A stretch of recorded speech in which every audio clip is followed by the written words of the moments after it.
할렐루야. 아이고, 예. 오늘 아침에도 덥더니 저녁까지 덥습니다. 요즘에 어떻게 지내세요? 더위를 어떻게 이기고 계세요? 네, 말씀을 읽으시면서 누가 그러셨는데 지금 제가 잘못 들었습니까? 네. 아주 굉장히 현명한 방법이고, 하나님 말씀을 읽으실 때에 또 이 덥고 힘든 여름일수록 더 은혜가 되고 또 뜨거울 줄 믿습니다. 또 말씀을 늘 손에 놓지 마시고 늘 읽으시고 말씀과 더불어 동행하시는 여러분 되시길 축원합니다. 자, 오늘 우리 성령에 대하여서 7번째 시간인데, 지난 시간까지 뭘 했는가? 여러분, 성령에 대하여 알기를 이제 원해서 우리 6번째 시간 동안 우리 한번 요약해 드리면, 성령이 무엇인가, 또 성령 세례가 어떤 것인가, 또 성령 충만 어떤 것인가, 또 저번 시간에는 성령 세례와 물 세례가 어떤 것인가, 여러분 좀 구체적으로 알아가기 시작했습니다. 그래서 성령 세례와 물 세례가 여러분 가운데에 혼동되고 다른 것이라고 생각되는 분들이, 그것이 같은 것이로구나. 성령께서 이미 물 세례 가운데 우리 가운데 계시고, 성령 세례라고 하는 말씀이 결과적으로는 성령이 우리 가운데 동행하시는 그 모든 것들을 가리켜 성령 세례라고 하시는구나. 아마 여러분께서 아셨습니다. 그래서 제가 그것을 구약의 할례로부터 왔다는 사실을 역사적으로 좀 얘기해 드리면서, 여러분께서 가지고 계신 교재를 통해서 신약과 구약의 할례와 세례를 잘 이렇게 구분해서 설명해 드렸고, 또 사도신경이 왜 그렇게 바뀌었는지에 관해서도 제가 좀 같이 말씀을 좀 나누었습니다. 우리 이 시중에는 2단계 세례설을 말하는 2단들이 있는데, 2단계 세례설은 참이 아닙니다. 그렇죠?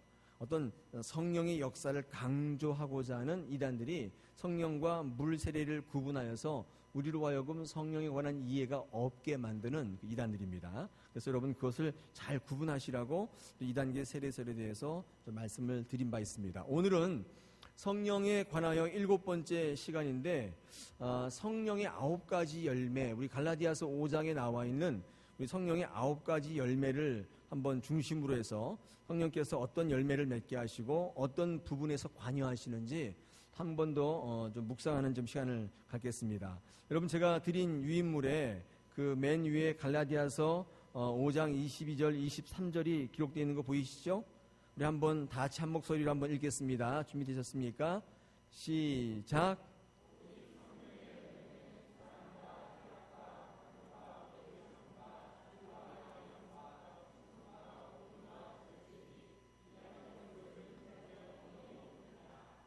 아멘. 여러분, 지금 9가지가 이렇게 눈에 들어오셨죠? 한번 볼펜 있으면 한번 동그라미를 쳐보십시오. 희락과 사랑과, 희락과 화평과, 또 오래 참음과 자비와 양성과 충성과 온유와 절제니, 이렇게 9가지가 기록되어 있는데, 대부분 한글 가운데 이해할 수 있는 것도 있지만 이해할 수 있는 한글 가운데에도 워낙에 말씀하는 그 원뜻과는 좀 다른 게 몇 가지가 있습니다. 그래서 오늘 이 말씀을 통해서 성령의 9가지 열매의 속뜻, 정말 말하는 것이 어떤 뜻인지를 한번 같이 좀 묵상을 좀 하고자 합니다. 여러분, 그 성령이 하시는 일이 궁극적인 목표가 뭐라고 제가 소개했냐면, 참 인간, 참 사람을 이루는데, 회복하는 데 있다고 말씀드렸죠. 그래서 예수 그리스도께서 이 땅에 사역하실 때에 가장 누구의 도움이 컸다고요? 성령이 도우셨다. 그래서 예수 그리스도께서 이 땅에 사실 때에 자기가 인자다, 참 인간이다, 이렇게 선포하시면서 전적인 성령의 도우심, 성령이 함께 하심이 있었기 때문에 예수 그리스도의 삶이 참 인간을 회복하는 삶이다. 성령이 없어서는 안 되었던, 이룰 수 없었던 그런 사역이었다, 제가 말씀을 드렸습니다. 그래서 성령의 궁극적인 목적은 뭐라고요? 우리로 하여금 우리 인생의 전반에 걸쳐서 하나님이 창조했을 때 당시에 참 인간상, 하나님의 형상을 닮은 그런 인간으로 회복하는 것이 뭐다? 성령의 궁극적인 목적이다. 그런 말씀을 드렸죠? 여러분, 그렇다면 여러분이 성령의 9가지 열매는 어떤 거예요? 성령이 개입하셔서 성령이 역사하시고 성령이 붙잡힌 바 된 인생들에게 나타나는 9가지 결과물입니다. 그렇죠? 여러분, 그래서 성령께서 어떻게 우리에게 말씀하는지 여러분 우리 한번 세 가지 파트로 한번 나누어서 생각을 해보는데, 여러분 첫 번째 파트가 어떻게 되겠습니까? 하나님과 관계 속에서 성령 충만할 때, 성령께 붙잡힐 때 나타나는 열매가 사랑과 희락과 화평이다. 이렇게 분류가 될 수 있고요. 그 다음에 두 번째로는 다른 사람, 타인과의 관계 가운데에 성령이 나타날 때, 성령과 동행하는 삶을 살 때 나타나는 열매가 오래 참음, 또 자비, 양선 이런 것이고, 또 내 자신과의 관계 속에서 성령과 함께 동행하는 삶일수록 어떤 게 나타나요? 충성과 온유와 절제인데 왜 절제가 어디 갔습니까? 네, 달아났습니다. 이거 프린트할 때 잘렸습니다. 죄송합니다. 네, 절제까지. 여러분 이게 9가지가 9가지 열매입니다. 여러분 근데 여러분 성령의 9가지 열매 옆에 열매라고 하는 옆에 우리 헬란 말이 적혀 있는데, 이거 카르포스라고 있는데, 이 카르포스가 왜 제가 열매라는 단어를 헬란 말로 적어놨냐면, 여러분 이 9가지 열매, 그러면 열매들 이렇게 나타나야 되는데, 이 열매는 뭐라고 되어 있어요? 열매, 이게 단수로 되어 있어요. 그래서 성령의 9가지 열매들 이렇게 해야 정상인데, 이상하게 여기는 단수로 되어 있습니다. 여러분 이건 뭐예요? 성령의 9가지 열매가 형태는 다르게 나타나지만 똑같은 하나의 성령으로 통하여 맺히는 열매예요. 그러니까 똑같은 거예요. 사실은 이 성령이 역사하시면 9가지의 다른 열매가 맺히긴 하지만, 다른 모습의 열매가 맺히긴 하지만, 여러분 이것들은 거의 대부분 다 성령을 통하여 나오는 열매이기 때문에 우리가 볼 때는 한 가지입니다. 여러분 그래서 모양은 다르지만 하나로 나타나는 성령의 역사를 아마 이 성경의 표현을 통해서 이렇게 단수로 아마 표현한 것 같습니다. 여러분 그래서 성령의 9가지 열매가 각자 다른 것이 아니라 한 성령 아래 매여 있을 때 나타나는 성령의 열매다. 여러분 이 사실을 조금 먼저 생각하시면서 한번 한 가지 세부적으로 한번 보겠습니다. 여러분 먼저 여러분 하나님과의 관계 속의 열매를 한번 보십시오. 사랑과 희락과 화평이죠. 여러분 사랑 옆에 뭐라고 되어 있습니까? 아가페. 너무 많이 들어서 잘 아는 건데, 우리가 아가페 말고 성경에 또 어떤 사랑이 있다고 소개하냐면요, 필레오, 그죠? 그 다음에 에로스, 스토울게, 뭐 이런 사랑이 소개되었다고 하는데, 여러분 필레오나 필레아 같은 사랑은 나와 있습니다. 나와 있는데, 스토울게도 있는데, 에로스는 성경에 안 나와 있어요. 여러분이 좋아하시는 에로스, 그거는 성경에 안 나와 있어요. 한 번도 쓰인 적이 없습니다. 헬란 말에 에로스라는 말은 있긴 하지만, 여러분 그러나 성경에는 에로스라는 말은 한 번도 쓰인 적이 없어요. 근데 더 중요한 건 뭐냐면, 우리 요한복음 21장 5절, 15절에서 이하 17절까지 예수님이 부활하셔서 이 베드로와 다시 재회하는 만남 가운데 뭐라고 그러죠? 15절에 네가 나를 사랑하느냐? 예수님이 베드로에게 물으시잖아요. 그때 베드로가 뭐라고 얘기해요? 내가 사랑하는 줄 아시나이다, 아나이다. 그렇게 말하니까 주님이 뭐라고 그래요? 내 어린 양을 먹이라. 좀 있으니까 또 주님이 같은 질문을 또 하세요. 16절에서 내가 나를 사랑하느냐? 그랬더니 베드로가 또 뭐라고 얘기해요? 내가 사랑하는 줄 아십니다. 그랬더니 주님께서 내 양을 치라. 그렇게 또 얘기하신다고요. 근데 또 세 번째 또 물어보시죠. 17절에 내가 나를 사랑하느냐? 그랬더니 그때 이제 베드로가 약간 좀 근심해요. 걱정이 돼가지고 왜 이렇게 자꾸 물어보시나? 귀가 어두우신가? 부활하실 때 귀를 좀 다치셨는가? 그러면서 근심하며 또 뭐라고 그래요? 내가 주님을 사랑하는 줄 아십니다. 이렇게 대답한다고요. 그때 또 주님이 내 양을 먹이라. 여러분 요한복음 21장 15절 이하의 말씀을 가지고 굉장히 많이 설교 들으셨죠? 그죠? 대표적인 설교가 어떤 거냐면 이런 거예요. 주님은 항상 아가페오 이렇게 물어요. 그때 헬란 말에 네가 나를 사랑하느냐 물을 때의 단어는 어떤 단어라고요? 아가페 이렇게 물어요. 근데 베드로는 항상 내가 주님을 사랑하는 줄 아십니다. 그때 그 사랑은 어떤 사랑이라고요? 필레오로 대답한다는 거예요. 여러분 이 필레오는 어떤 사랑이냐면 우정입니다. 우정이라고 보시면 되고요. 에로스는 여러분 좋아하시는 에로스는 남녀 간의 사랑. 그렇죠? 그 다음에 스토울게는 가족 간의 사랑입니다. 그렇게 분류해 볼 때 여러분 이 아가페는 어떤 사랑이에요? 아가페는 무조건적 사랑. 다시 말해서 하나님이 인간을 사랑하는 사랑, 죽어주는 사랑, 조건이 없는 사랑, 이런 게 이제 아가페죠.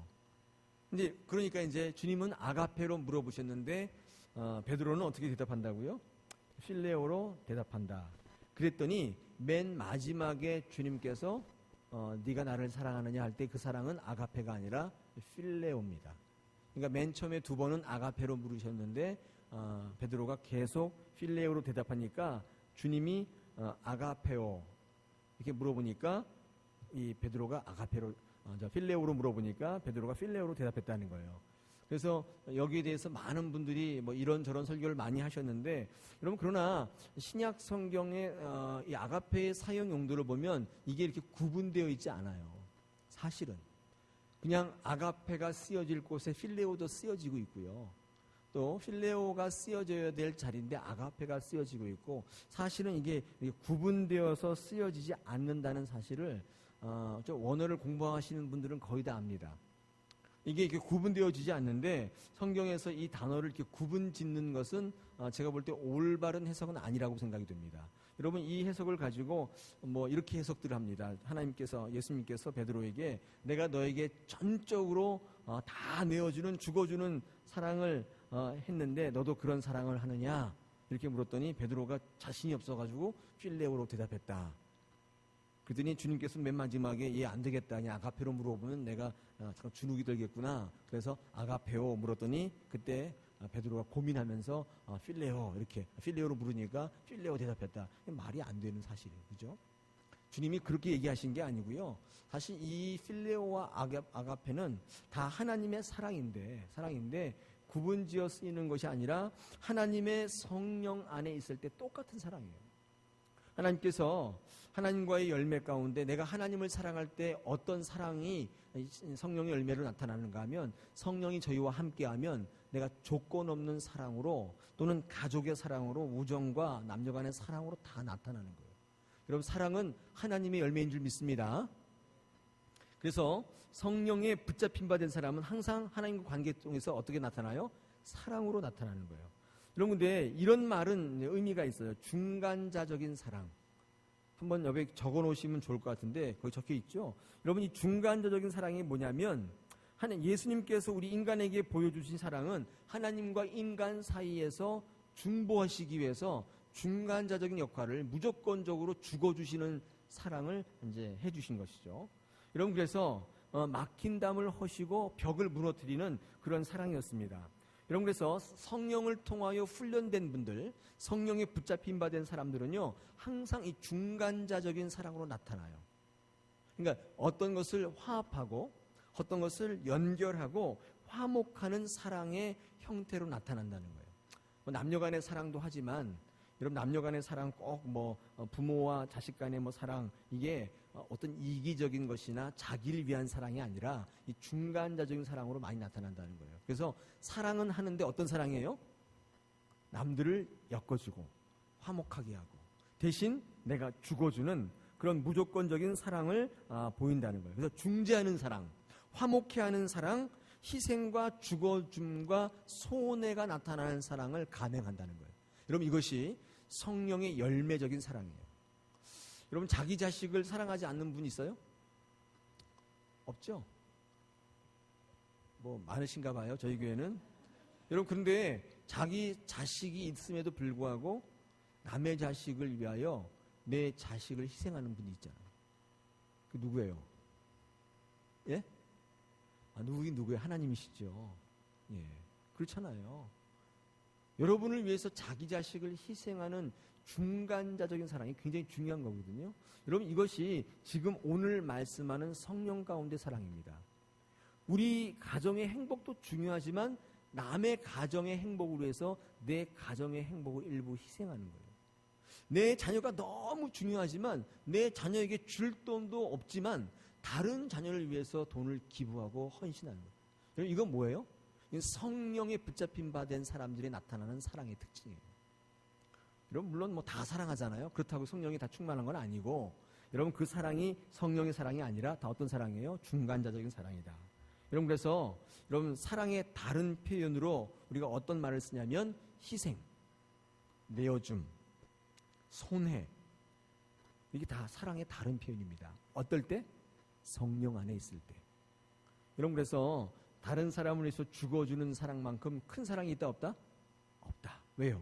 이게 예수 그리스도가 우리를 위해 내어주신 중간자적인 사랑이기 때문에 그렇습니다. 여러분, 그래서 오늘 이 성령을 배우신 여러분 삶 가운데는 어떤 사랑이 나타나야 돼요? 이런 중간적인 사랑이 나타나야 돼요. 이기적 사랑 말고, 내 자녀를 사랑하는 거 말고, 내 남편, 내 아내를 사랑하는 거 말고, 나랑 관계없지만 그 사람을 위해 무조건적이고 헌신적인, 또 그를 통하여서 모든 것을 중재하고 화목을 이루는 그런 사랑을 하시는 여러분 되시길 바랍니다. 여러분, 이것이 성령의 사랑이라는 것이죠. 여러분, 그래서 이 사랑을 하는 분들은 이기적이지 않고 성령이 그 안에 있을 때 다른 사람들을 위해서 죽어주는 사랑을 할 수 있습니다. 여러분, 이것이 하나님과의 관계 속의 첫 열매, 사랑입니다. 여러분, 두 번째, 여러분 희락이라는 말을 한번 보십시오. 여러분, 희락이라는 말은 카라입니다. 카라. 여러분, 우리 걸그룹 가운데 카라 있죠? 그 카라가 이 카라예요. 예. 누가 카라의 멤버 중에 어떤 누군지 모르겠지만 다니시는 목사님이 지어주셨대요. 네. 몰랐죠? 수요 사경에 오면 별걸 다 알게 됩니다. 네. 여러분, 그래서 그 얘기를 듣고 난 다음에 그 걸그룹이 너무 좋아졌어요. 카라. 네. 여러분, 그래서 이 카라가 어떤 뜻이냐면 이 희락, 영어로 말하면 joy입니다. joy, 기쁨, 그런 뜻이에요. 정말 그 카라 보면 기뻐지더라고요. 여러분, 이 카라가 기쁨인데, 여러분, 이 카라라는 말에서 유래한 말이 카리스입니다. 카리스. 여러분, 카리스가 뭐예요? 선물, 그런 뜻인데 이게 뭐예요? 은혜란 뜻이에요. 카리스. 여러분, 카리스는 은혜인데 선물, 은혜는 선물로 주어지는 것이다. 그죠? 여러분, 그 다음에 또 뭐라고 되어 있어요? 유카리스티아. 이거는 감사라는 뜻이에요. 여러분, 이게 이 카라란 말에서 다 파생되어 나왔습니다. 그렇다면 이렇게 말을 한번 만들어 볼 수 있죠? 기쁨이 없는 은혜가 있어요? 없다는 거예요. 여러분, 은혜가 없는 감사가 있을 수 있어요? 없다는 거예요. 그렇죠? 여러분, 그래서 이 기쁨과 이 은혜와 감사는 다 연결되어 있습니다. 여러분, 그래서 하나님으로부터 하나님과의 관계 가운데 성령이 맺히는 기쁨은, 이 기쁨, 시작된 이 기쁨은 은혜로, 감사로 이어져요. 다 하나님으로부터, 성령으로부터 시작된 기쁨이 어디로 이어져요? 감사로 이어진다는 거예요. 그죠? 여러분, 세상으로부터 기쁨이 있을 수 있어요, 없어요? 예? 있어요, 없어요? 있단 말이죠. 여러분, 그 세상으로부터 연유한 기쁨은 뭐로 이어지지 못해요? 은혜로, 감사로 끊임없이 이어지지 못해요. 여러분, 그래서 항상 기뻐하라. 많은 분들이 어떻게 항상 기뻐합니까? 이렇게 묻는 분들은 다 어떤 기쁨이에요? 세상에서 연유한 기쁨을 생각했기 때문에 어떻게 기뻐합니까? 그 말은 뭐예요? 뭐가 있어야 기뻐하죠. 그런 뜻이잖아요. 제가 늘 뭐라고 얘기합니까? 항상 기뻐할 수 있는 방법이 뭐라 그랬어요? 예, 주신 것이 아니라 주신 분께, 다시 말해서 하나님께 연유한 것이라면 은혜와 감사로 계속 이어진다고 그랬어요. 왜요? 단어가 같은 단어예요. 카라, 그 다음에 여러분 카리스, 유카리스티아, 이게 다 같은 말에서 나온 영적인 성령 충만한 이 기쁨에서 은혜가 나오고, 이 은혜로 통해서 어떻게 해요? 감사가 나온다, 그 말이에요. 그래서 세상으로부터 주어지는 것들, 내 손에 보이는 것들로 감사의 제목을 삼으시는 분은 항상 감사할 수 없어요. 왜요? 항상 줘야 되는데 항상 안 준다니까요. 있을 때도 있고 없을 때도 있어요. 여러분, 그러면 감사했다가 안 했다가 그러잖아요. 그런데 성경은 항상 감사하라. 그 말은 주신 분을 바라보아라. 너의 기쁨의 근원이 하나님께로부터 나와야 한다, 그 얘기입니다. 여러분, 그럴 때 우리는 항상 어떻게 해요? 기뻐하는 자가 될 수 있다는 사실입니다. 할렐루야. 여러분, 이제 앞으로 성령 안에서 희락을 배우셨으니까 어떻게 기쁨을 삼으셔야 돼요? 하나님 안에서의 기쁨을 정말 기쁨으로 삼으셔야 돼요. 여러분, 이게 카라입니다. TV 딱 틀었을 때 카라가 나와서 엉덩이 춤추면 기쁘다. 쟤들이 나한테 기쁨을 주는구나. 그렇지만 나는 하나님께로 기쁨의 근거를 두겠다. 이렇게 결단하시길 바랍니다. 네.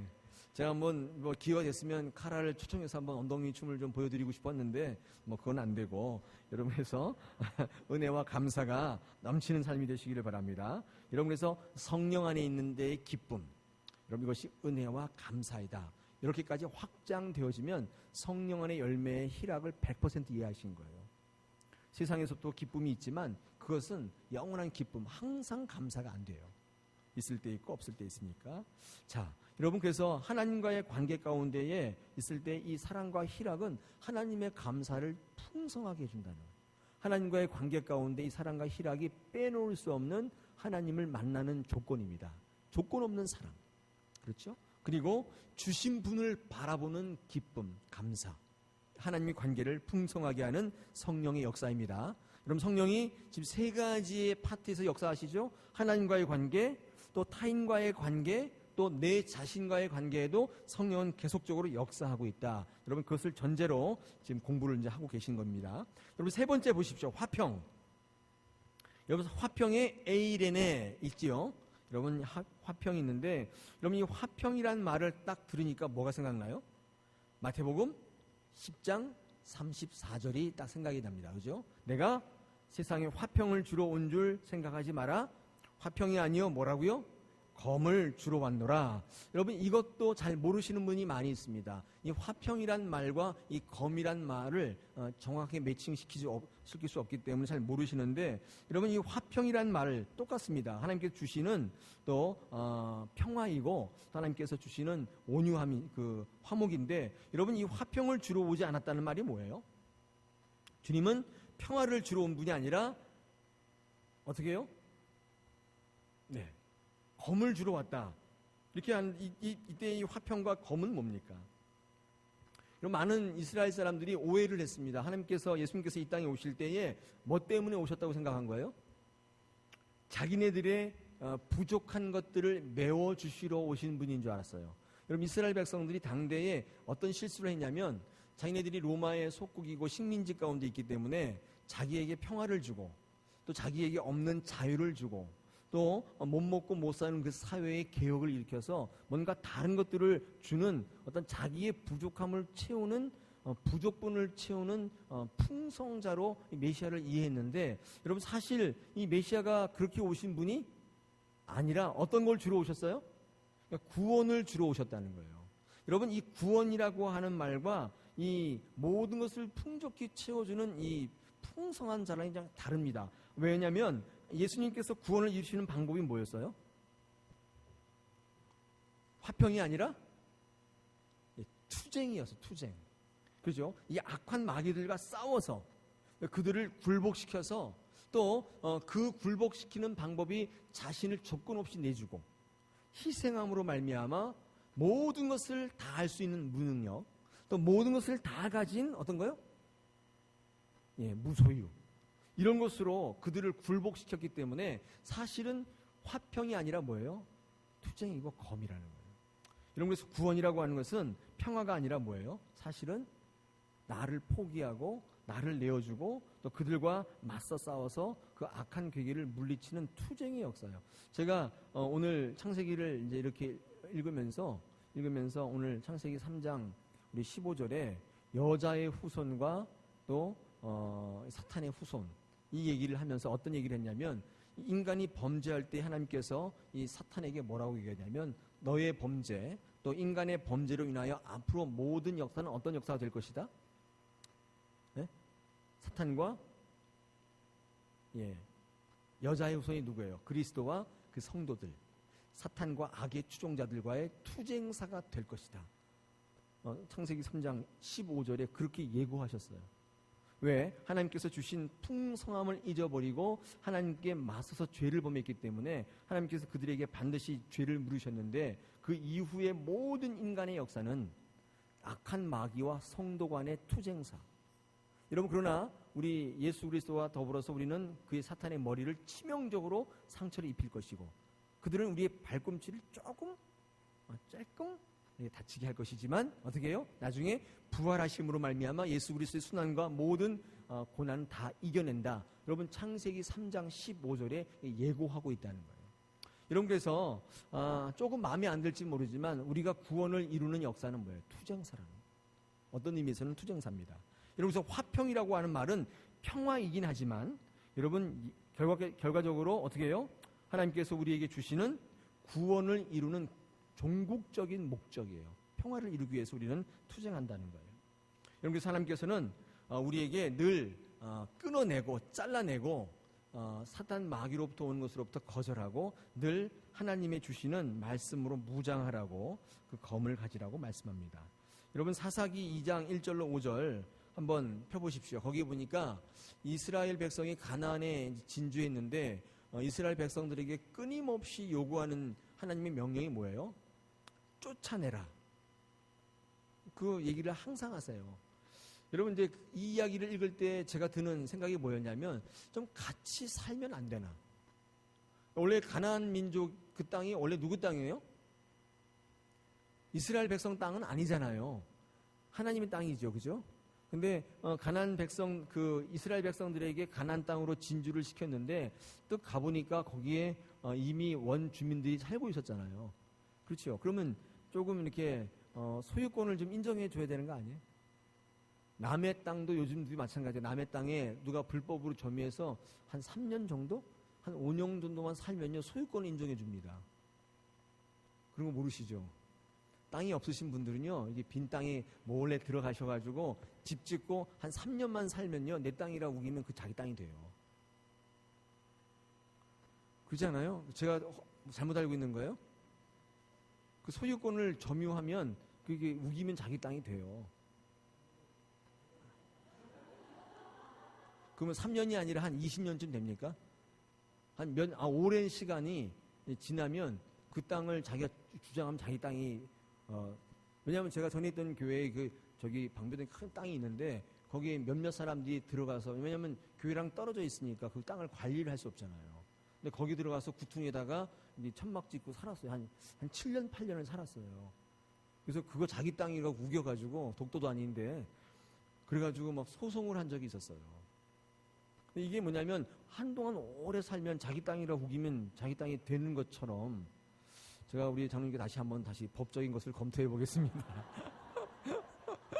제가 잘못 알고 있는지도 모르겠는데, 여러분, 이 땅에 지금 가나안 백성들이 계속 살고 있었단 말이에요. 근데 이스라엘 백성들이 딱 들어갔는데, 제가 생각할 때 합리적인 건 뭐냐면 같이 사는 거잖아요. 근데 이 사사기 2장 1절로 5절 아니면 그 1장 전체를 읽어보면 계속 쫓아내래요. 뭐 가나안 족속도 쫓아내고 기브온 족속도 쫓아내고 다 쫓아내래요. 근데 이스라엘 백성들이 쫓아냈어요?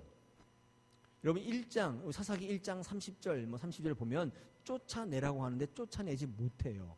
여러분, 그 이유가 30절 하반절에 기록되어 있어요. 뭐 때문에? 노역을 시켜야 되기 때문이에요.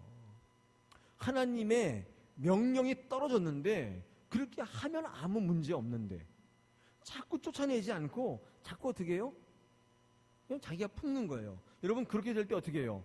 여러분, 그 평화가 땅을 주는 것처럼 보이지만 사실은 그거 아니에요.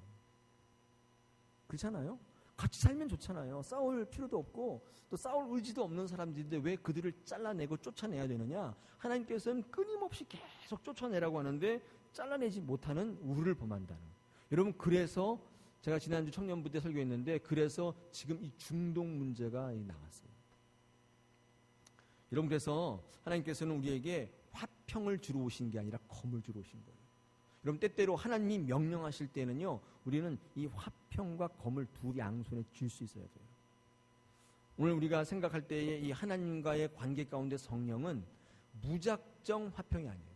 하나님의 의를 이루는 성령 가운데 이 화평은 어떤 거예요? 오늘 마태복음 10장 34절에 나오는 이 말씀을 기억하실 필요가 있어요. 우리는 어떤 가운데 산다? 마귀를 대적하는 삶을 살고 있다. 지금 어떤 시대라고요? 영적 전투의 시대. 영적 전쟁이에요. 여러분 잘 모르셔서 그렇지 지금 막 총알이 빗발치고 있고 안 보이는 영적 총알. 그렇죠? 여러분, 이것을 모르는 분들은 마냥 태평하지만 영적으로 보시는 분들은 굉장히 다급하고 조급하고 기도할 수밖에 없고 붙들어 매달릴 수밖에 없는 삶을 사는 것이죠. 여러분, 그래서 하나님과의 관계 가운데 성령의 열매 세 가지를 꼭 기억하십시오. 이 성령의 열매가 하나님과의 관계를 좀 풍성하게 만듭니다. 사랑과 희락과 화평입니다. 여러분, 그 두 번째, 다른 사람들과의 관계 속에서의 열매가 있는데 세 가지입니다. 오래 참음, 자비, 양선입니다. 여러분, 오래 참음도 이해할 수 있고 자비도 이해할 수 있는데 양선이라는 말이 조금 헷갈리시죠? 여러분, 양선이라고 하는 말을 다른 말로 하면 관대함입니다. 관대함 또는 선함. 다른 사람과의 관계 가운데 성령이 함께하는 사람이 나타나는 열매가 뭐냐면 관대한 거예요. 관대함. 여러분, 그래서 오래 참음부터 보면 여러분, 마크로시미아라고 하는 이 단어는, 마크로란 말은 오래 그런 뜻이고요. 이 띠미아라고 하는 말은 성격, 성질 이런 뜻입니다. 여러분, 그래서 오랫동안 성격을 드러내지 않는 거, 이게 오래 참음이에요. 다른 말로 인내나 기다림이죠.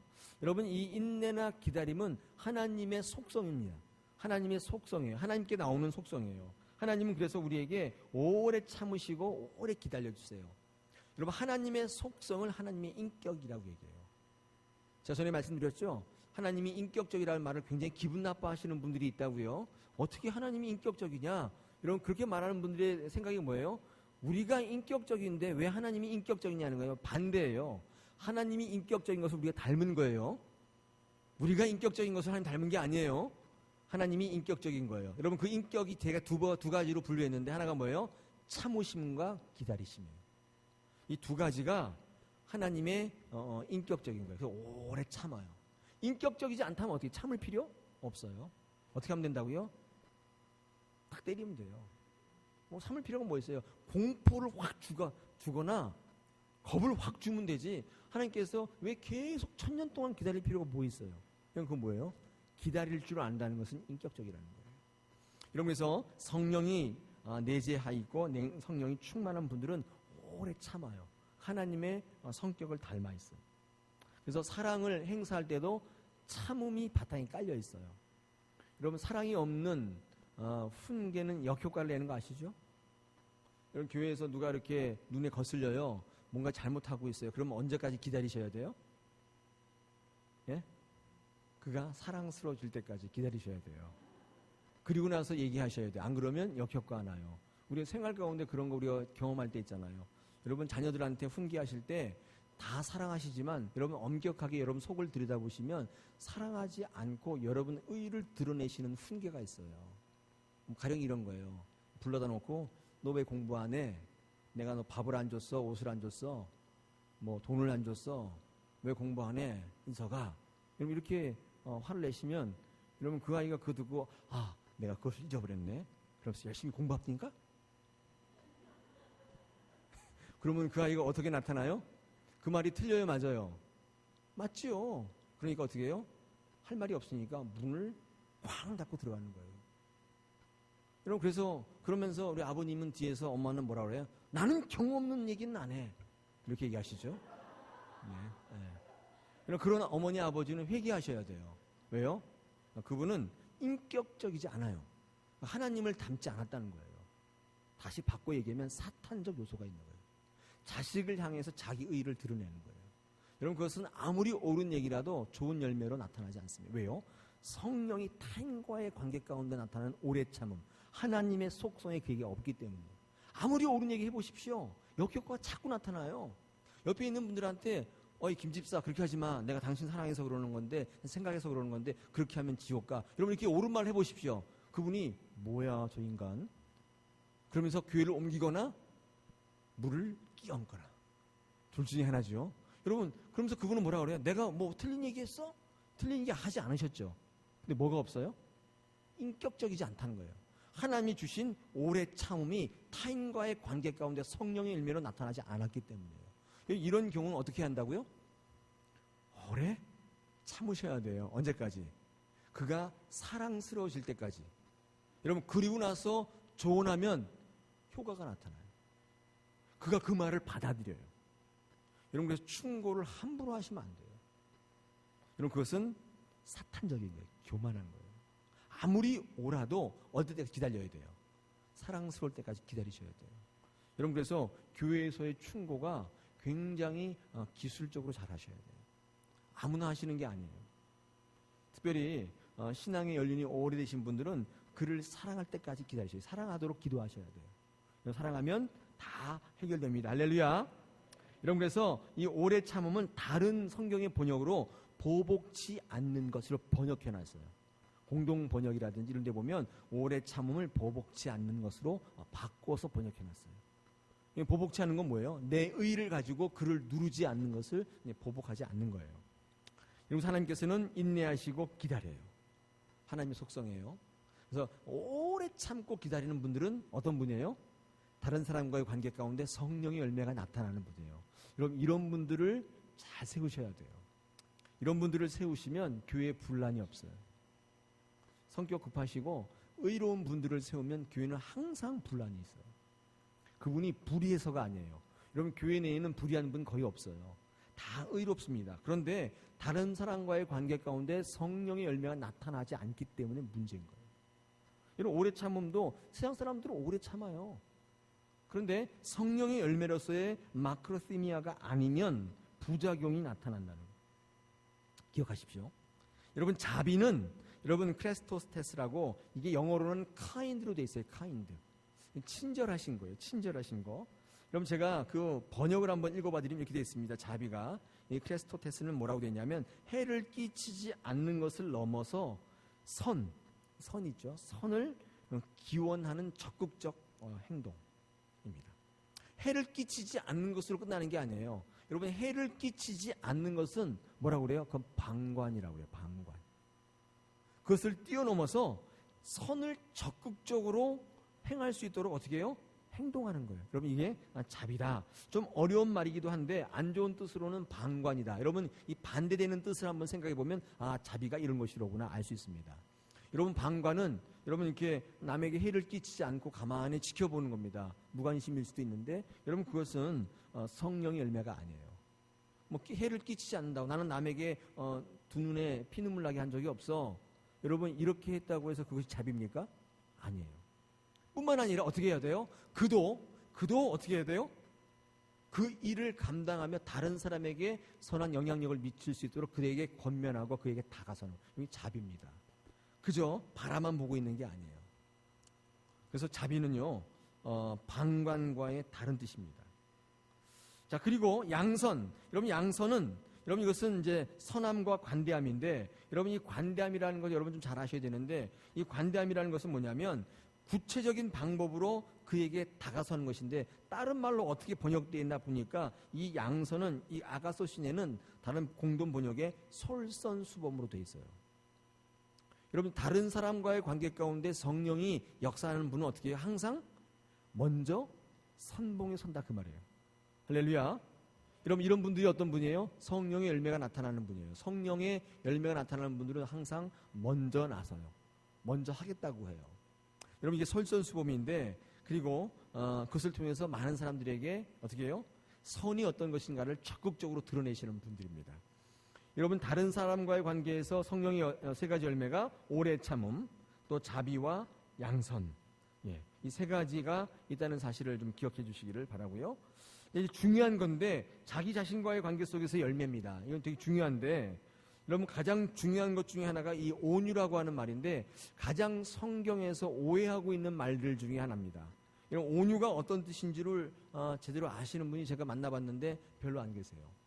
이 온유라고 하는 말 먼저 제가 좀 해보면, 여러분, 플라우테스라는 이 헬란 말이 있는데, 여러분, 이게 뭐냐면, 이 플라우테스는 두 단어가 합한 건데, 하나가 뭐냐면 이 프라우스라고 하는 말 하나하고 이 파스코라고 하는 두 가지 말이 합한 거예요. 여러분, 프라우스가 뭐냐면 이 겸손, 온유란 뜻이에요.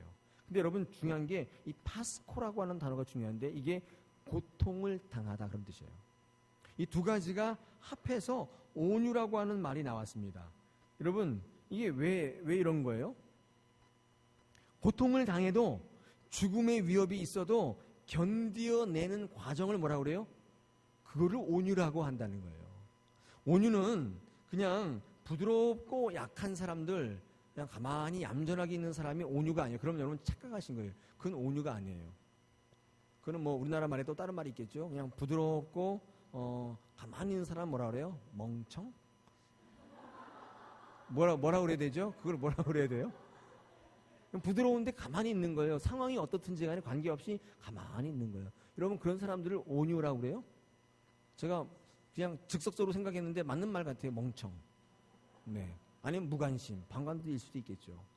여러분 그래서 이 온유라고 하는 것은 부드럽고 약한 이의 특징이 아니라 힘과 에너지를 절제하고 자제할 수 있는 강한 이의 특성이에요. 이게 더 옳은 표현이에요.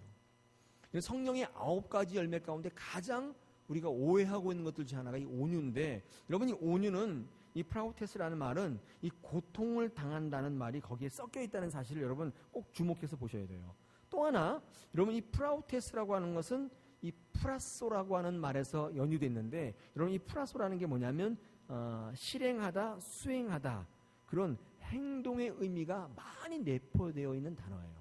여러분 그래서 온유는 무엇인가가 행동하는 사람들의 것이에요. 가만히 얌전히 있는 사람들은 멍청이고요. 이 온유라고 하는 것은 힘과 에너지가 강한데 이것이 성령의 힘으로 절제되어지고 또 이렇게 자제되어지는 거. 여러분 이런 것이 더 특징이라는 거예요.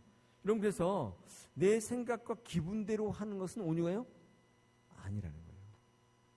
내 자신과의 관계 가운데 성령의 열매가 어떻게 나타나냐면 이 온유로 나타나는데, 내가 아무리 힘이 세더라도, 내가 아무리 기분이 나쁘더라도 그것대로 행하지 않는 거예요. 그게 온유예요. 여러분 그래서 사실은 온유는 철저한 자기 부인의 뜻이에요. 여러분 자기 부인이 뭐라고요? 여러분 부인이 누구예요?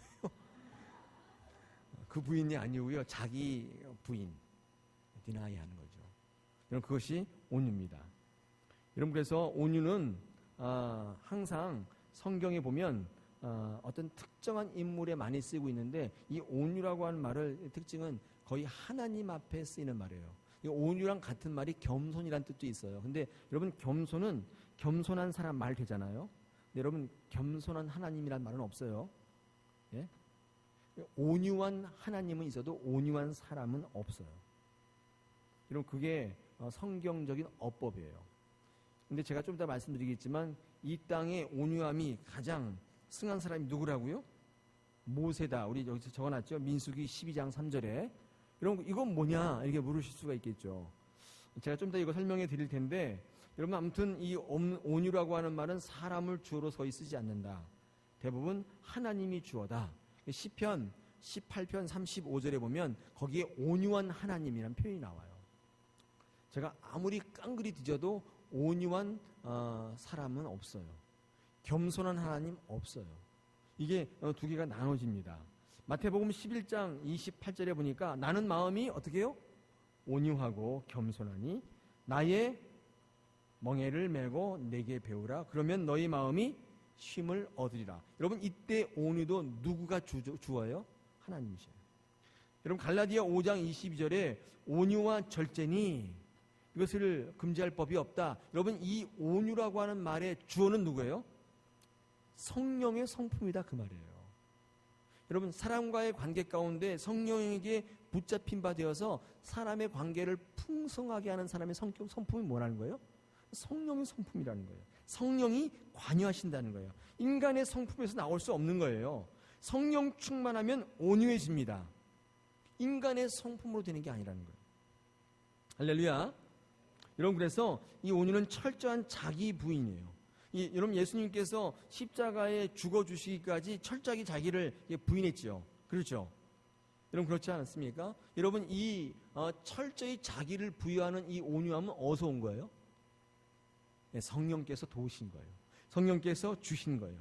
여러분 이 땅에 우리의 삶 전반 가운데에 성령 충만이 이루어질 때 우리는 어떻게 할 수 있어요? 예수 그리스도의 모습처럼 철저히 자기 부인으로 갈 수 있어요. 자기 십자가를 질 수 있다는 거예요. 자기의 결단과 의지로 되는 게 아니라는 거예요. 여러분 여기서 온유의 모습을 발견하게 됩니다. 죽기까지 복종하신 온유. 여러분 그래서 여러분 이 온유라고 하는 것은 철저하게 하나님의 뜻에 순종하고 철저하게 자기 기분, 감정, 계산이 다 포기되어진 것. 여러분 이것이 온유입니다. 온유는 뭐 기분 이렇게 가만히 앉아서 얌전하게 온유한 게 아니에요. 여러분 우리의 말뜻은 그런 말뜻으로 많이 쓰이지 않습니까? 그래서 성경의 온유라고 하는 말을 잘 설명한 성경 구절이 어디냐면 마태복음 21장에 나와요. 마태복음 21장 12절로 17절까지 어떤 말씀이냐면 예수님이 어때요? 성전에서 물건을 파는 사람들을 다 뒤엎어버리죠. 여러분 그걸 우리 뭐라고 그래요? 온유라고 그래요. 온유. 이해가 잘 안 가시죠? 그게 왜 온유냐? 포악이지. 생각하시는 분이 있는데 온유예요. 그죠? 포악이 아니에요. 이 온유의 반대말은 뭐예요? 그래서 불순종이에요. 온유의 반대말은 포악이 아니라 불순종입니다. 여러분 마태복음에 온유한 자는 어떻게 된다고요? 우리 산상보훈의 팔복을 얘기할 때 온유한 자는 땅을 기업으로 받을 것이다. 여러분 왜 온유한 자가 땅을 기업으로 받습니까? 왜 그렇습니까? 여러분 그것도 말이 되는 거예요. 여러분 한번 이 지구상을 보면요. 지구상에 논리적으로 말하면 뭐만 남아있어야 되냐면 가장 포악한 동물만 남아있어야 돼요. 한번 생각해 보십시오. 지구상에 많은 동물들이 있는데 뭐 서로 잡아먹고 뭐 이렇게 하지 않습니까? 그런데 누가 잡아먹혀요? 가장 약한 게 잡아먹히잖아요. 그러면 덜 약한 게 잡아먹었을 거 아니에요? 여러분 그 덜 약한 건 또 누가 잡아먹어요? 더 강한 게 잡아먹잖아요. 여러분 이런 약육강식의 그런 고리가 계속 이어져 왔다면 지금 이 시대에는 뭐만 남아있어야 돼요? 가장 포악한 것들만 남아있어야 되잖아요. 그런데 여러분 그래요 안 그래요? 그럼 여러분 주변을 보십시오. 그래요 안 그래요? 안 그렇습니다. 정반대예요. 아무리 힘없고 능력 없고 실력 없다 할지라도 여러분 그런 사람들이 지금 그런 존재들이 남아있잖아요. 그건 왜입니까? 왜예요? 힘있고 능력 있는 것들만 이 지구상에 남아있는 것이 아니라 철저하게 어떻게 해요? 그 힘을 절제하고 그 힘을 통제할 수 있는 것들이 남아있다고 보여질 때 여러분 그것이 어디서부터 왔냐면 자기 부인과 자기 희생하는 사람들에게 주는 복이기 때문에 그래요. 여러분 그래서 그 동물들이 여기 남아있는 것은 어떤 논리예요? 그들이 땅을 지배하는 거예요. 어떻게? 철저하게 자기 부인. 그들이 남아있다는 것은 이 땅을 갖고 있다는 것은 어떤 뜻이에요? 그들이 자기 부인과 자기 절제할 수 있는. 여러분 사람들이 이 땅에 남아있는데 많은 사람들이 힘 있는 사람만 남아있는 것이 아니라 약자도 남아있다는 건 뭐예요? 그들이 힘이 없기 때문이 아니라 철저하게 자기를 부인하고 자기를 철저하게 통제하는 삶을 살았기 때문에 은혜를 받은 거예요. 여러분 이것이 땅을 기업으로 받는다는 가장 중요한 뜻입니다. 여러분 그 민수기 12장 3절 가운데에 모세가 온유함이 지면의 모든 사람보다 승하다 할 때 여러분 그 모세의 어떤 모습이 그렇게 하나님 앞에 온유한 모습으로 비춰졌을까? 여러분 이것은 자기 부인과 자기 희생이에요. 이게 어디 나오냐면 여러분 그 히브리서 11장 23절에서 26절까지의 말씀이 나와요. 여기 거기 뭐라고 되어 있냐면 자기 부인, 이 모세의 자기 부인이 나와 있어요. 이거예요. 바로의 공주의 아들이라 칭함을 거절했다. 여러분 이 히브리서 11장 23절로 26절에 이 모세가 아름다운 아이라 이렇게 칭하면서 어떤 모습이 그려져 있냐면 바로의 공주의 아들이라 칭함을 거절했다. 여러분 이건 뭐예요? 철저한 자기 부인. 나는 그것과는 같지 않다는 거예요. 하나님의 백성과 고난받기를 더 좋아하고 그리스도를 위해서 받는 수모를 더 큰 재물로 여길 줄 아는 거. 여러분 이것이 어떤 모습이에요? 사실은 모세가 온유하다라고 판단한 하나님의 모습, 하나님의 근거예요. 자기 부인적인 요소. 또 자기 희생이 있었는데 여러분 출애굽기 32장 32절에 이스라엘 백성들이 범죄했을 때 하나님께서 싹 다 쓸어버리라고 그럴 때 이 모세가 뭐라고 그래요? 나를 차라리 생명책에서 지워라. 자기의 희생과 자기의 내어놓음의 대명사예요. 여러분 이런 모습들이 하나님 보시기에는 어때요? 자기를 드러내고 자기 의를 내세우는 게 아니라 하나님 보시기에 온유한 성격 그 자체를. 여러분 오늘 제가 예를 들었던 이 민수기 12장 여러분 1절과 3절 한번 읽어보시면 대략 내용이 이런 거예요. 이게 뭐냐면 여러분 모세가 이방 여인 구스 여인을 취해요. 여러분 이것을 가지고 지금 미리암과 아론이 어떻게 해요? 이게 나무라는 거예요. 모세에게. 여러분 사실은 잘못은 누가 했어요? 모세가 했잖아요. 여러분 그렇다면 모세가 있는데 이방 여인을 취했는데 여러분 그것을 잘못을 이렇게 지적하는 미리암과 아론은 죄가 있어요? 없어요? 없단 말이죠. 여러분 그런데 결과적으로 볼 때 하나님 누구를 책망해요? 미리암과 아론을 책망하고 있어요. 여러분 그 민수기 한번 이 12장을 읽어보시면 내용이 그렇습니다. 여러분 읽어볼 때 이상하지 않아요?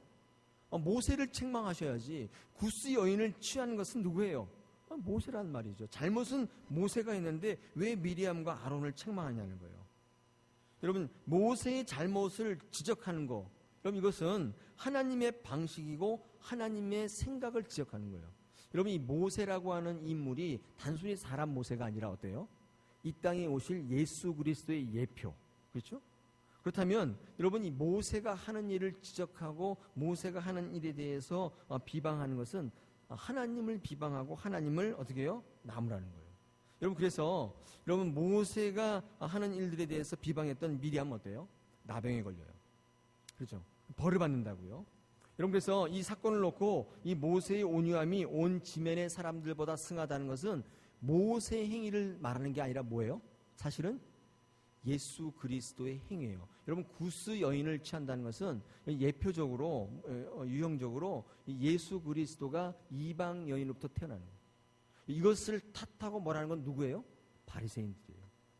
여러분 이것을 예표적으로 유형적으로 표현했기 때문에 여러분 모세를 향하여 뭘 썼어요? 온유를 썼다는 거예요. 모세의 행동이 온유라는 것보다도 여러분 이 12장 3절은 1절 3절은 이 유형적인 예수 그리스도를 모델로 한 사건이기 때문에 여러분 모세가 승하다. 모든 온유함이 승하다. 그렇게 얘기한 거예요. 그래서 아까 제가 말씀드린 것처럼 온유한 것의 주어는 누구예요? 항상 하나님이시다. 모세는 어떤 사람이에요? 모세는 항상 겸손한 사람이지 온유한 사람은 아닌데 이 12장 1절에 특별히 모세를 가리켜서 온유하다 얘기한 것은 예수 그리스도를 염두한 유형적 해석이다. 여러분 꼭 기억하시길 바랍니다. 많은 분들이 이걸 이제 저에게 질문하셨는데 제가 인터넷으로 누구죠? 저에게 메일로 질문하신 분들 제가 이걸 꼭 얘기해드리고 싶었는데 그건 모세의 온유함이 아니라 예수 그리스도의 온유함이다 라는 것이죠. 여러분 또 하나 위에 충성이 있습니다. 여러분 충성이 피스티스라고 하는 단어인데 여러분 이 피스티스는 믿음이랑 똑같은 단어로 쓰여요. 그래서 우리 고린도전서 4장 1절 2절에서 이를 맡은 자에게 구할 것은 충성이다. 여러분 이 말을 다른 말로 하면 뭐예요? 믿음이다 그 말이에요. 충성이라는 말과 똑같은 말이 이 믿음이라는 단어죠. 여러분 그래서 이런 이 믿음이라고 하는 동의어로 충성인데 내 자신과의 이 관계 가운데 성령의 열매는 뭐냐면 어떤 것을 믿는 행위가 아니라 여러분 이 피스티스는 믿을 만한 그런 뜻이에요. 다른 사람들이 우리를 의지하도록 만드는 우리의 신실함. 여러분 이것이 성령의 열매예요. 또 신뢰가 아니라 신뢰할 만한 것. 또 믿음이 아니라 믿음직한 것. 여러분 이것이 우리 자신과의 관계 가운데 성령의 열매입니다.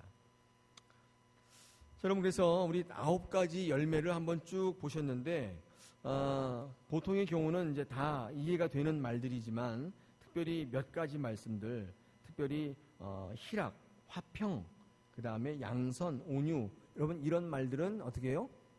우리가 이렇게 한글로는 이해할 수 없는 그런 부분들이 있었습니다. 여러분 맨 마지막에 이 절제, 여러분 프린트에 없는데 여러분 이 절제는 엔크라테이아 이 뜻이 뭐냐면 내 혀의 생각과 모든 정욕을 다스리는 거 절제입니다. 여러분 그래서 절제는 우리 자기 인간과의 관계 가운데 열매인데 여러분 이 9가지 열매가 지금 뭐랑 비유되냐면 여러분 22절부터 쓰이기 이전에 여러분 사도 바울은 이 성령의 열매를 뭐랑 비교하고 있어요? 육신의 일과 비교하고 있어요. 그래서 여러분 갈라디아서 5장 16절 그렇죠? 19절을 보면 거기 보면 이렇게 시작하고 있어요. 육체의 일은 분명하니 곧 음행과 더러움과 호색과 이렇게 시작하고 있고요. 여러분 요것에 비교하는 단어가 22절에 오직 성령의 열매는 이렇게 시작하고 있습니다. 그래서 육체의 일과 성령의 일을 이제 견주어서 우리에게 말씀하고 있습니다. 여러분 그럴 때 이 절제는 어떤 것과 이렇게 쌍관관계를 이루냐면 여러분 성경에 21절에 술 취함과 방탕함 요것과 이렇게 매칭이 되고 있어요. 제가 다른 건 다 말씀드리지 않지만 이 절제는 특별히 내 자신을 절제하고 혀의 생각과 모든 정욕을 절제하는 것 대표적인 것이 성경이 기록한 게 이 술 취함과 방탕함입니다. 그러면서 술 취함, 술을 먹더라도 취하지 말라. 어떤 목사님이 그렇게 얘기하셨다는데 그거 아니고요.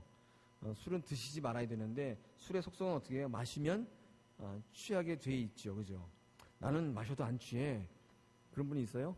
그런 분들은 술 마셔도 됩니까? 그게 아니에요. 여러분이 술 취함은 이 절제의 덕목과 연결되어 있어요. 술 취한 것은 절제하지 못하는 거예요. 특별히 절제하지 못하는 것 중에 하나가 또 뭐 있어요? 이 혀입니다. 입의 말이죠. 여러분 말을 조심할 수 있는 분들은 의인이라고 그랬죠. 말에 실수함이 없는 분들은 여러분 혀를 잘 다스리시면 하나님께서 그를 의인이라고 그래요. 여러분 오늘날 우리 뭐 많은 인간과의 관계 가운데 가장 문제가 뭐예요? 이 혀의 실수잖아요. 그죠? 여러분 우리 야고보서를 보면 여러분 혀에 대한 이 중요성이 얼마나 많이 있습니까? 혀를 잘 다스리시고 혀를 잘 사용하시면 축복과 칭찬하시면 어떻게 돼요? 그대로 될 줄 믿습니다. 여러분 화장실에 거울이 왜 있다고요? 오늘 내가 얼마나 늙었나 뭐가 묻었나 확인하는 게 아니라 어떻게 해요? 자신에게 축복하라고. 세수하시면서 오늘 아침에도 이렇게 얼굴을 보시면서 아이 그놈 잘생겼다 그렇게 하지 마시고 참 큰일을 낼 놈이다. 오늘 너 좋은 사람을 만날 것 같다. 거울을 보면서 어떻게 해요? 자기 혀로 자기 축복하세요. 그대로 되는 줄 믿습니다. 여러분 혀를 가지고 저주의 말을 하시고 또 욕을 하시고 또 나쁜 말을 하실 게 아니라 늘 이렇게 축복의 말을 하면 그대로 되는 거예요. 여러분 한번 연습 안 하셔도 되겠죠? 네. 그래도 한번 연습해 볼까요? 네. 여러분 내일 아침 연습하십시오. 세수하시면서 나는 참 잘 될 거야. 아무개 넌 잘 될 거야. 하나님께서 너를 축복하셔. 여러분 이렇게 얘기하시면 하나님께서 그대로 됩니다. 여러분 그래서 하나님께서 여러분을 사랑하시는 것이 어떻게 나타나야 되냐면 여러분의 이 말의 축복으로 나타나야 돼요. 그죠? 여러분 하나님 여러분 사랑한다고 늘 얘기하는데 하나님 사랑한다고 얘기하는데 그게 어떻게 나타나야 돼요? 여러분 말로 나타났어요. 그래서 여러분 축복하고 이렇게 세워드리면 누가 나타나요? 마가가 나타나고 베드로가 나타나고. 기억나세요? 안 나시죠? 여러분 마가를 누가 키웠다고 그랬어요? 제가? 베드로가 키웠다고 그랬어요. 그죠? 여러분 성경에 잘 안 나와 있는데 베드로 전서에 나와 있어요. 마가를 내 아들이라 그렇게 얘기했어요. 여러분 마가는 누구에게 버림받았어요? 사도 바울에게 버림받았어요. 그래서 술 먹고 거리를 헤매는 거를 베드로가 이리 오라 그래가지고 자기 수하에 뒀어요. 그리고 베드로가 이 마가를 잘 말로 축복하고 용서해주고 키웠다고요. 근데 그거를 어떻게 하느냐? 여러분 제가 그때 설교할 때 이렇게 설교했습니다. 베드로가 예수 그리스도로 통해서 진정한 제자로 거듭난 건 뭐 때문이에요? 뭐 때문이에요? 예. 그래서 설교는 한 2달마다 한 번씩 해도 전혀 모르시기 때문에 전혀 생각이 안 나시죠. 이런 베드로는 참 허황되고 참 근거 없는 사람이었잖아요. 예수님께 고백할 때도 뭔 얘기인지도 모르고 막 고백하는 사람이었잖아요. 근데 주님께서 저 같으면 야 너 그 뭔 뜻인지 알고나 그따 얘기하냐? 너 저리 가 있어. 야 너 좀 배운 마태나 너 일로 와. 내 옆에 있어. 이렇게 할 것 같은데 제가 이렇게 참모장으로 세울 것 같은데 이 베드로 참 무식쟁이고 아무것도 모르고 기분 파고 이런 사람을 주님은 그렇게 얘기할 때 뭐라 그래요? 세워준다고 칭찬해줘요. 야, 너의 그 고백이 대단하구나. 너의 그 위에다가 내가 교회를 세우겠다. 뭐 천국의 열쇠를 주겠다. 막 이러니까 이 베드로가 어떻게 돼요? 이거 업되는 거예요. 여러분 하나님께서 베드로를 키워내실 때 방법이 뭐였냐면 칭찬이었어요. 여러분 그거 기억하셔야 돼요. 여러분 이게 뭐예요? 이 절제의 능력 가운데에 비교되는 거예요. 여러분 이런 교육을 받고 사도가 되었던 이 베드로가 마가를 어떻게 키웠겠어요? 너 왜 이렇게 못하냐? 그러면서 막 회초리 치면서 했겠어요? 너 참 잘한다. 키웠다고요. 여러분 이 마가가 왜 선교지 이탈해서 사도 바울의 눈에 벗어났냐? 마마보이였다고 그랬죠? 예, 그 다락방이 120문도가 모일 정도로 큰 다락방을 가진 이 마가. 예, 온실에서 자란 마가는 어때요? 이 험악한 선교 일정을 소화하지 못해서 스스로 이탈해요. 마마보이. 그냥 내버려 두면 어떻게 해요? 인생의 낙오자로 헬리콥터 맘이나 찾으면서 그냥 살았을 그런 이 마가를 이 베드로가 걷어들여서 인간을 만들어서 뭐로 키워내요? 최초의 복음서의 기자로 만들어낸다. 뭘로 만들어냈어요? 한번 결론을 얘기해 보십시오. 절제에 인한 혀의 다스림이에요. 칭찬이에요. 여러분 자녀들이 아무리 못해도 어떻게 하셔야 돼요? 칭찬하셔야 돼요. 여러분 그 아이가 어떻게 돼요? 자칫하면 마가처럼 베드로처럼 허황된 인생으로 끝날 수 있지만 그는 인생의 전면으로 부각한다는 거예요. 여러분 이것이 개인과의 관계 똑같아요. 내 혀의 절제함을 주신 하나님의 성령의 열매라는 거예요. 여러분 내 입으로 저주하고 내 입으로 내 모든 것들을 내뿜는 악의 이 출구로 사용하시면 여러분 그대로 되는 거예요. 여러분 더워도 항상 와 무지하게 더워 살겠네 이렇게 하셔야지 더워 죽겠네 이렇게 하시면 안 된다 그 말이에요. 여러분 입으로 항상 축복의 말을 뱉고 항상 모든 것들을 다스리는 절제의 도구로 사용하시길 바랍니다. 하나님께서 성령의 열매를 맺게 하실 줄 믿습니다. 오늘 성령에 대해 7번째 시간 9가지 성령의 열매를 빨리 살펴봤습니다. 여러분 여기 조금 궁금한 거 있으시면 개인적으로 물어보시고 여러분 이런 정의를 잘 아셔서 하나님이 기뻐하시는 성령의 열매를 맺히는 여러분 되시기를 축원합니다. 우리 한번 기도하겠습니다. 우리